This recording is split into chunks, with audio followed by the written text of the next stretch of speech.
Olá, estudantes do sexto ano! Nesse vídeo nós vamos ver a operação de divisão e quais situações, problemas que a gente pode resolver usando a divisão. Isso mesmo, como é que eu posso saber usar a divisão para resolver um problema? Tem alguma dica, prof? Tem sim. Aonde que estão as dicas? Estão no enunciado. Então a gente pode usar a divisão, por exemplo, observando algumas palavras-chave, como distribuir, repartir, quanto coube. São palavrinhas-chave que estão nos enunciados dos problemas que nos dão a ideia de divisão, certo? Vamos lá. Olha esse exemplo aqui, ó. Divisão de um prêmio. Acertei na loteria, o prêmio era um total e esse prêmio ia ser repartido igualmente. É uma ideia de divisão, um problema que eu vou usar a divisão para resolver, certo? Então, olha lá, se eu fizer a divisão, eu vou ver que eu vou ganhar 2.370 prêmios. Qual divisão? A divisão do 481.110 por 203 ganhadores. Outra ideia, compra parcelada. A gente vê muito isso. O que a gente vê? Ah, deu uma entrada mais 4 parcelas. Então, uma entrada e mais 4 parcelas significa que eu vou dar uma quantidade no início da compra e depois o que sobrar eu vou repartir, ou seja, eu vou dividir em 4 parcelas iguais, certo? Então, isso também é uma ideia de problema que usa a divisão.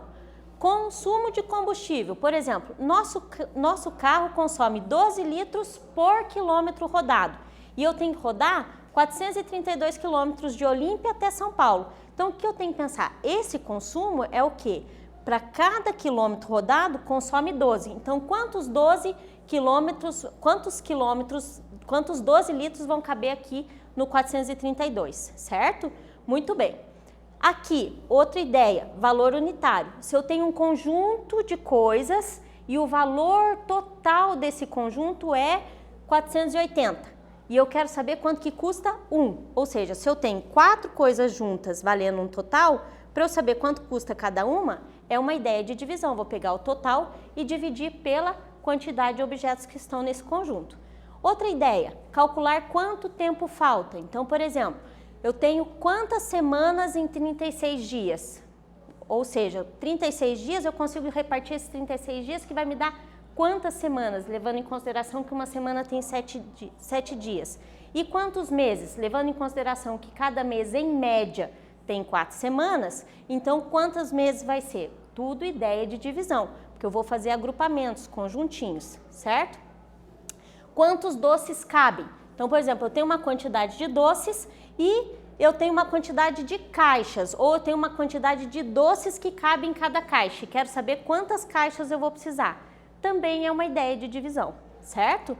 Muito bem. Mas e aí, professora? Cálculo mental é a mesma coisa do que eu fazer uma operação mental?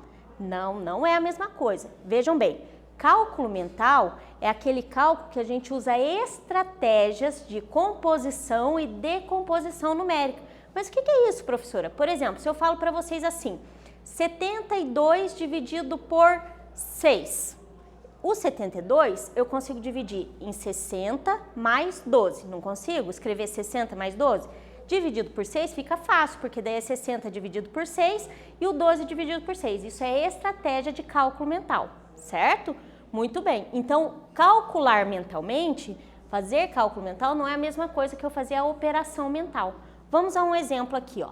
Se eu quero dividir 362.088 por 36, eu vou pensar na tabuada do 36. Olha lá, uma vez o 36 é 36, mas eu não quero dividir aqui, ó, 362 mil, então eu sei que se eu pegar 10 mil vezes 36, vai dar 360 mil.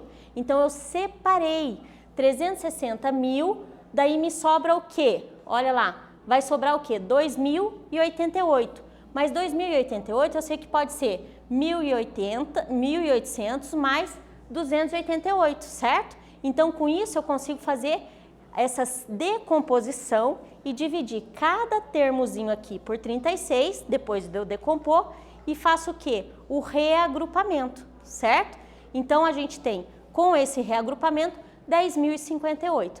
Nesse vídeo, então, nós vimos divisão, a ideia da divisão em diversos problemas e vimos a diferença de cálculo mental para operação mental. Espero que tenham gostado e até breve.